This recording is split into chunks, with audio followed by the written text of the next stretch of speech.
ಸರೋಜಾದೇವಿಯವರ ಅಂತಿಮ ದರ್ಶನವನ್ನು ಅನೇಕರು ಪಡೆದುಕೊಳ್ತಾ ಇದ್ದಾರೆ. ಆದರೆ ಸರೋಜಾದೇವಿಯವರ ಅಗಲಿಕೆಯ ವಿಚಾರಕ್ಕೆ ಸಂಬಂಧಪಟ್ಟ ಹಾಗೆ ನಟ ದರ್ಶನ್ ಎಕ್ಸ್ ಮೂಲಕ ತನ್ನ ನೋವನ್ನ ಭಾವುಕತೆಯನ್ನ ಹಂಚಿಕೊಂಡಿದ್ದಾರೆ. ಸರೋಜಾದೇವಿಯವರ ಅಗಲಿಕೆ ಅತೀವ ದುಃಖ ತಂದಿದೆ. ಸರೋಜಾದೇವಿಯವರ ಆತ್ಮಕ್ಕೆ ಚಿರಶಾಂತಿ ಸಿಗಲಿ ಅಂತ ಹೇಳಿ ಎಕ್ಸ್ನಲ್ಲಿ ನಟ ದರ್ಶನ್ ಭಾವುಕವಾಗಿ ಪೋಸ್ಟ್ ಅನ್ನ ಮಾಡಿದ್ದಾರೆ. ಅವರ ಕುಟುಂಬದವರಿಗೆ ನೋವು ಭರಿಸುವಂತಹ ಶಕ್ತಿ ಸಿಗಲಿ, ಅವರ ಅಭಿಮಾನಿಗಳಿಗೆ ಅಗಲಿಕೆಯ ನೋವನ್ನು ಭರಿಸುವಂತಹ ಶಕ್ತಿ ಭಗವಂತ ನೀಡಲಿ ಅಂತ ನಾನು ಪ್ರಾರ್ಥಿಸ್ತೇನೆ. ಓಂ ಶಾಂತಿ ಅಂತ ಹೇಳಿ ನಟ ದರ್ಶನ್ ಪೋಸ್ಟ್ ಅನ್ನ ಮಾಡಿದ್ದಾರೆ. ಅವರ ಫೋಟೋವನ್ನ ಹಾಕಿ ಅವರು ತನ್ನ ನೋವನ್ನ ಅಲ್ಲಿ ಹಂಚಿಕೊಂಡಿದ್ದಾರೆ. ಭಾವುಕವಾಗಿ ಪೋಸ್ಟ್ ಅನ್ನು ಮಾಡಿರುವಂತಹ ನಟ ದರ್ಶನ್ ಅವರು ಅವರ ಕುಟುಂಬಸ್ಥರಿಗೆ, ಅವರ ಅಭಿಮಾನಿಗಳಿಗೆ ಈ ದುಃಖವನ್ನು ಭರಿಸುವಂತಹ ಶಕ್ತಿ ಆ ಭಗವಂತ ನೀಡಲಿ ಅಂತ ಹೇಳಿ ನಾನು ಪ್ರಾರ್ಥಿಸ್ತೇನೆ. ಅವರ ಈ ಒಂದು ಅಗಲಿಕೆ ಅತೀವ ದುಃಖವನ್ನು ತಂದಿದೆ ಅಂತ ಹೇಳಿ ಪೋಸ್ಟ್ ಅನ್ನ ಮಾಡಿದ್ದಾರೆ. ದರ್ಶನ್ ಮಾತ್ರ ಅಲ್ಲ, ಇಡೀ ಚಿತ್ರರಂಗದ ಗಣ್ಯರು ಕಂಬನಿಯನ್ನ ಮಿಡಿತಾ ಇದ್ದಾರೆ. ಎಲ್ಲರೂ ಕೂಡ ಇದೀಗ ಸರೋಜಾದೇವಿ ಅವರು ಯಾವ ರೀತಿಯಾಗಿ ತಮ್ಮ ಜೊತೆ ಇದ್ರು, ಒಡನಾಟವನ್ನು ಹೊಂದಿದ್ರು ಅನ್ನೋದನ್ನ ನೆನಪು ಮಾಡಿಕೊಂಡು ಕಣ್ಣೀರನ್ನ ಹಾಕ್ತಿದ್ದಾರೆ.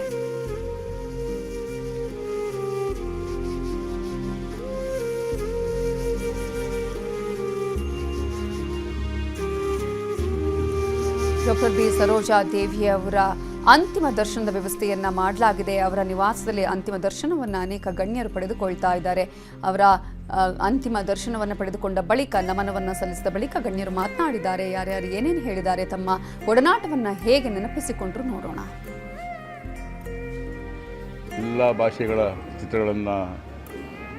ಚಿತ್ರಗಳಲ್ಲಿ ಭಾಗವಹಿಸಿ ಮಹಾನ್ ನಟಿ ಅನ್ನಿಸ್ಕೊಂಡಂಥ ಒಂದು ನಟಿ. ಹಾಗೆ ಒಂದು ಮಹಾನ್ ನಟಿ ಅನ್ನೋದು ಇಷ್ಟು ಒಳ್ಳೆ ಮನಸ್ಸು. ಎಲ್ಲರಿಗೂ ಒಂದು ಚಿಕ್ಕ ಕಲಾವಿದರಿಂದ ದೊಡ್ಡ ಕಲಾವಿದರವರೆಗೂ ಎಲ್ರಿಗೂ ಎಷ್ಟು ಚೆನ್ನಾಗಿ ಮಾತಾಡಿಸ್ತಾ ಅವರ ಒಂದು ಜೀವನದ ಒಂದು ಚಿತ್ರರಂಗದ ಹಾದಿಯಲ್ಲಿ ಯಾವ್ಯಾವ ರೀತಿ ಬೆಳೆದು ಬಂದೆ ಅಂತ ನಮ್ಮ ಕಲಾವಿದರ ಸಂಘದ ಮೀಟಿಂಗ್ಗಳಲ್ಲಿ ತುಂಬ ಸರಿ ಎಲ್ರಿಗೂ ಹೇಳೋರು, ನೀವು ಈ ಥರ ಇರಬೇಕಮ್ಮ, ಈ ಥರ ಬೆಳಿಬೇಕು, ಈ ಥರ ಒಂದು ಚಿತ್ರರಂಗದಲ್ಲಿ ನಿಮ್ಮದೊಂದು ಜವಾಬ್ದಾರಿ ಅಂತ ಎಷ್ಟು ಚೆನ್ನಾಗಿ ಎಲ್ರಿಗೂ ಬುದ್ಧಿವಾದ ಹೇಳ್ಕೊಂಡು ಅವ್ರನ್ನೆಲ್ಲ ನಗಿಸ್ಕೊಂಡು ಅಷ್ಟು ಚೆನ್ನಾಗಿದ್ರು. ನನಗೊಂದು ತುಂಬ ಆಸೆ ಇತ್ತು, ಅಮ್ಮ ಒಂದು ಪಿಕ್ಚರ್ ಮಾಡಬೇಕು ನಿಮ್ಮ ಜೊತೆಯಲ್ಲಿ ಅಂತ. ಒಂದು ಅವಕಾಶ ಸಿಕ್ತು ನನಗೆ ನಟ ಸಾರ್ವಭೌಮ ಚಿತ್ರದಲ್ಲಿ ಪುನೀತ್ ರಾಜ್ಕುಮಾರ್ ಜೊತೆ. ಅಮ್ಮ ನನ್ನ ತಮ್ಮ ಅಂತ ಅಷ್ಟು ಬಾಯಿ ತುಂಬ ಮಾತಾಡಿ ಅವರು ರೇಗಿಸ್ತಾ ಮಜವಾಗಿರೋದು. ನಾವು ಊಟಕ್ಕೆ ಸುಮಾರು ಸರಿ ಊಟಕ್ಕೆ ಬಂದಿದ್ದೀನಿ, ಅಮ್ಮನ ಜೊತೆಯಲ್ಲಿ ಊಟ ಮಾಡಿದ್ದೀನಿ. ನನಗೆ ಯಾಕೋ ಈ ಒಂದು ತಿಂಗಳಿಂದ ತುಂಬಾ ನನಗೆ ಕಾಡ್ತಾ ಇತ್ತು. ಫೋನ್ ಮಾಡಿದಾಗ ಎಲ್ಲ ಒಂದು ಸರಿ ಮಾತಾಡಿದ್ರು ಮಹಿಷರೆಲ್ಲ, ನಾನು ಫೋನ್ ಮಾಡ್ತೀನಿ ಮಾತಾಡ್ತೀನಿ ಅಂತ. ಆಮೇಲೆ ಸುಮಾರು ಸರಿ ಟ್ರೈ ಮಾಡಿ ಸಿಗಲಿಲ್ಲ. ನೀವು ನಂಬಲ್ಲ, 3 ದಿನಕ್ಕೆ ಮುಂಚೆ ಫೋನ್ ಮಾಡಿದೆ ನಾನು ಅಮ್ಮನ ಫೋನ್ ಮಾಡಿ. ಯಾಕೋ ತುಂಬಾ ಮಾತಾಡಬೇಕು ಅನಿಸ್ತು, ಮಾತಾಡೋಣ ಅಂತ ಫೋನ್ ಮಾಡಿದೆ ಅಮ್ಮನ 3 ದಿನಕ್ಕೆ ಮುಂಚೆ. ಮಾಡಿದಾಗ ಫೋನ್ ತೆಗೆದಿಲ್ಲ. ಆಮೇಲೆ ನಾನು ಇಂದೂವರೆಗೆ ಫೋನ್ ಮಾಡಿದೆ ಅವ್ರ ಮಗಳಿಗೆ, ಅಮ್ಮ ಅಮ್ಮನ ಹತ್ರ ಮಾತಾಡಬೇಕಲ್ಲಮ್ಮ, ನಾನು ತುಂಬ ದಿನ ಆಯಿತು, ನೀವಿದ್ದೀರ ನಾನು ಬರ್ತೀನಿ ಅಂದೆ. ಇಲ್ಲ ಅಂಕಲ್, ನಾನು ದುಬೈಯಲ್ಲಿದ್ದೀನಿ, ಬಂದಮೇಲೆ ಇವತ್ತು ಅಮ್ಮನ್ನ ನೋಡೋಣ ಅಂತ ತುಂಬ ಆಸೆ ಪಟ್ಟಿದ್ದೆ. ಫೋನ್ ಮುಖಾಂತರ ಅವ್ರು ಹೇಳಿದ್ದು ಮಾತು ಈ ಥರ ಹೋಗ್ಬಿಟ್ರೋಣ ಅಂತ ತಕ್ಷಣ ತುಂಬ ನೋವಾಯಿತು ನನಗೆ. ಅಮ್ಮನ ಆತ್ಮಿಗೆ ಶಾಂತಿ ಸಿಗಲಿ ಅಂತ ಈ ಸಂದರ್ಭದಲ್ಲಿ ನಾನು ಕೋರ್ಕೋತೀನಿ. ಸರೋಜಮ್ಮ ಅವ್ರ ಬಗ್ಗೆ ಇಡೀ ಪ್ರಪಂಚವೇ ಹೇಳುತ್ತೆ. ಯಾಕಂದರೆ ಭಾರತೀಯ ಚಲನಚಿತ್ರ ರಂಗದಲ್ಲಿ ಒಬ್ಬ ಕನ್ನಡತಿ ಮೊಟ್ಟ ಮೊದಲ ಬಾರಿಗೆ ಪ್ಯಾನ್ ಇಂಡಿಯಾ ಸಿನಿಮಾಗಳಲ್ಲಿ ಆಕ್ಟ್ ಮಾಡಿರುವ, ಪಂಚಭಾಷಾ ತಾರೆ ಅನ್ನಿಸಿಕೊಂಡಿರುವ, ಪದ್ಮಶ್ರೀ ಪದ್ಮಭೂಷಣ ಇವೆಲ್ಲ ಪ್ರಶಸ್ತಿಗಳ ಪುರಸ್ಕೃತರು. ಇವರೆಲ್ಲರೂ ಕೂಡ ಅಂದರೆ ಇಡೀ ಚಿತ್ರರಂಗ ಅವರು ನಮ್ಮವರು, ಕನ್ನಡದವರು ಅಂತ ಹೇಳ್ಕೊಳ್ಳೋಕ್ಕೆ ನಮಗೆ ಹೆಮ್ಮೆ ಅನಿಸುತ್ತೆ. ಅಂತ ಒಬ್ಬ ತಾಯಿಯವರು.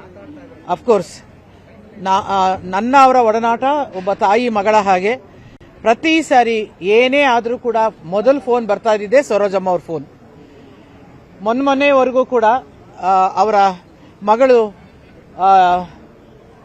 ದುಬೈಗೆ ಹೋದಾಗ ಈ ಥರ ಹೋಗಿದ್ದಾಳೆ, ದುಬೈಗೆ ಹೋಗಿದ್ದಾಳೆ, ನೀನು ಆದರೆ ನಾನು ಬಾ ಮನೆಗೆ ಅಂತೆಲ್ಲ ಕರೆದ್ರು. ನಾನು ಬೇರೆ ನಾನು ಅಂದ್ಕೊಂಡೆ, ಅಮ್ಮ ಬರ್ತೀನಿ ಇಂದು ಬಂದ್ಬಿಡ್ಲಿ ಮನೆಗೆ ಅಂತ ಹೇಳಿಬಿಟ್ಟು ಫೋನಲ್ಲಿ ಇಟ್ಟವಳು. ಅದೇ ನಾನು ಕಡೆ ಬಾರಿ ನಾನು ಮಾತಾಡಿದ್ದು. ಗೊತ್ತಿರಲಿಲ್ಲ, ಆದರೆ ಸುಸ್ತಾಗಿದ್ರು ಅನ್ನೋದು ಮಾತ್ರ ಗೊತ್ತಿತ್ತು. ಆದರೆ ಜೀವನವನ್ನ ಸಂಪೂರ್ಣವಾಗಿ ತುಂಬ ಪಾಸಿಟಿವ್ ಆಗಿ ಅನುಭವಿಸಿದ ಒಂದು ಕಲಾವಿದೆ ಅವರು. ಅಂತಂದ್ರೆ ಅವರನ್ನ ನಾವೆಲ್ಲರೂ ಬಹಳ ಅತ್ಯಂತ ಗೌರವದಿಂದ ನೋಡುವಂತ ಒಂದು ವ್ಯಕ್ತಿತ್ವ ಅವರದು.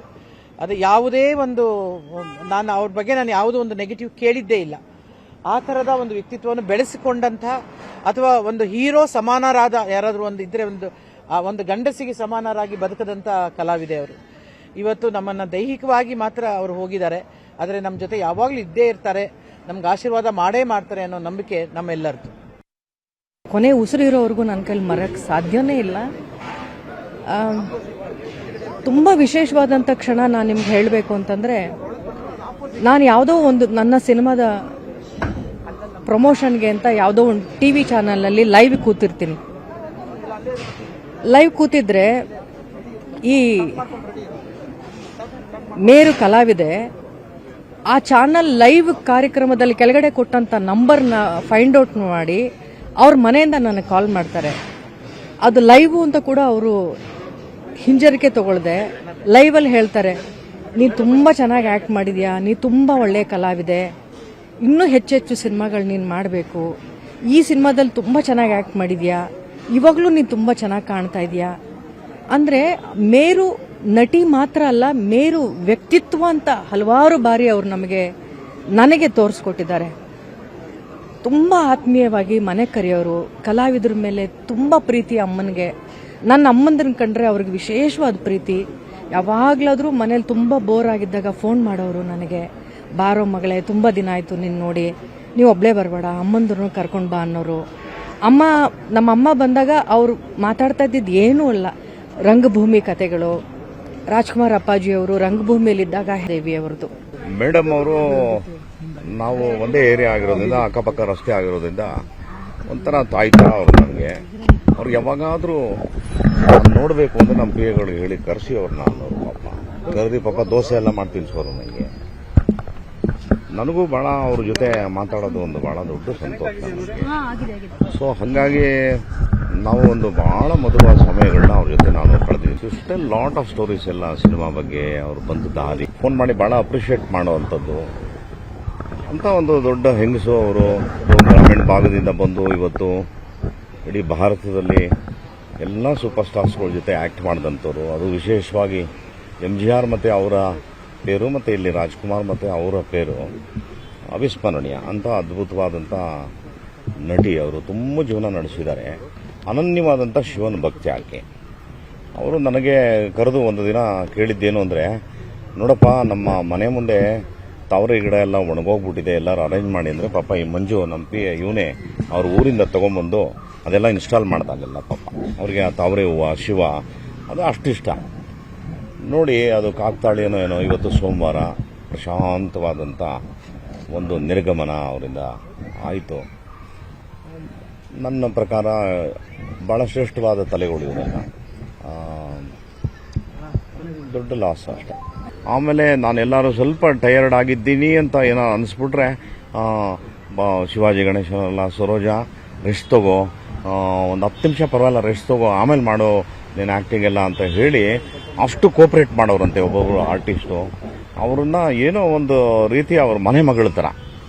ನೋಡಿ ತಮಿಳ್ನಾಡಲ್ಲಿ ಇವತ್ತೂ ಕೂಡ ಒಂದು ತುಂಬ ಏನಾದರೂ ಸ್ವಲ್ಪ ವಯ್ಯಾರದಲ್ಲಿ ನೋಡಿದ್ರೆ ಅದಕ್ಕೆ ಇನ್ನೊಂದು ಹೆಸರು ಇಡ್ತಾರೆ, ಏನು ಸರೋಜಾದೇವಿ ಥರ ನಡೀತೀಯ ನೀನು ಅಂತ ಹೇಳುವಂಥದ್ದು. ಇದು ಅಂತಂಥ ಅದ್ಭುತ. ನನಗಂತೂ ಅವರ ಆ ಅಮ್ಮನಿಗೆ ಯಾವಾಗಲೂ ನಾನು ಫೋನ್ ಮಾಡಿ ಹಾಡ್ತಾ ಇದ್ದಿದ್ದು ಹಾಡೇ ಆಕಾಶವೇ ಬೀಳಲಿ ಮೇಲೆ ಅಂತ ಹಾಡಿ ರೇಗಿಸ್ತಾ ಇದ್ದೆ ನಾನು ಅವ್ರಿಗೆ. ಎಲ್ಲಿ ನೋಡಿದೆ ಅನ್ನೋರು, ಇಲ್ಲ ನೀವು ಬಂದು ನಮ್ಮ ಥಿಯೇಟ್ರಲ್ಲಿ ಒಂದ್ಸರಿ ನೋಡಬೇಕು ಅಂತ ಹೇಳಿ ನಾನು ನನ್ನ ಥಿಯೇಟ್ರಲ್ಲಿ ಹಾಕಿ ಪಿಕ್ಚರ್ನ ಅವ್ರಿಗೆ ತೋರಿಸಿದ್ದು ಉಂಟು. ಹಾಗೆ she was A wonderful lady.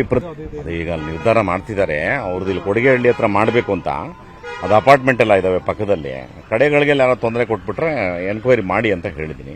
ಅವ್ರದ್ದೇನೋ ತೋಟ ಬೇರೆ ಇದೆ ಅಂತೆ. 100% ಅದು ಎಲ್ಲ ಥರದ ಗೌರವವನ್ನು ನಾಟ್ ಓನ್ಲಿ ಸರ್ಕಾರ, ಇವನ್ ಇಂಡಸ್ಟ್ರಿನೂ ಕೂಡ ಮಾಡಬೇಕಾಗ್ತದೆ. ಯಾಕಂದರೆ ಶಿ ಈಸ್ ಎ ಒಂಥರ ಮದರ್ ಲೇಡಿ. ಅವರು ಇವತ್ತಿಂದ ಹೆಜ್ಜೆ ಹಾಕ್ದವ್ರಲ್ಲ. ಯಾವಾಗ 1950s ಬಂದಂಥ ಇದು ಹೊನ್ನಪ್ಪ ಭಾಗವತ್ರವ್ರ ಜೊತೆ ನಡೆಸಿದಂಥ ಅದೇ ಫಸ್ಟ್ ಇಂಟ್ರೊಡಕ್ಷನ್ ಅಂತ ಕಾಣುತ್ತೆ ಅವ್ರದ್ದು. ಅಲ್ಲಿಂದ ಕೂಡ ಪಾಪ ಅವ್ರು ಹೆಜ್ಜೆ ಹಾಕೊಂಡು ಬಂದಿರೋವಂಥದ್ದು. ಅದು ಗೊತ್ತಾಗ್ಬಿಡಿ ಅವ್ರ ಬಗ್ಗೆ.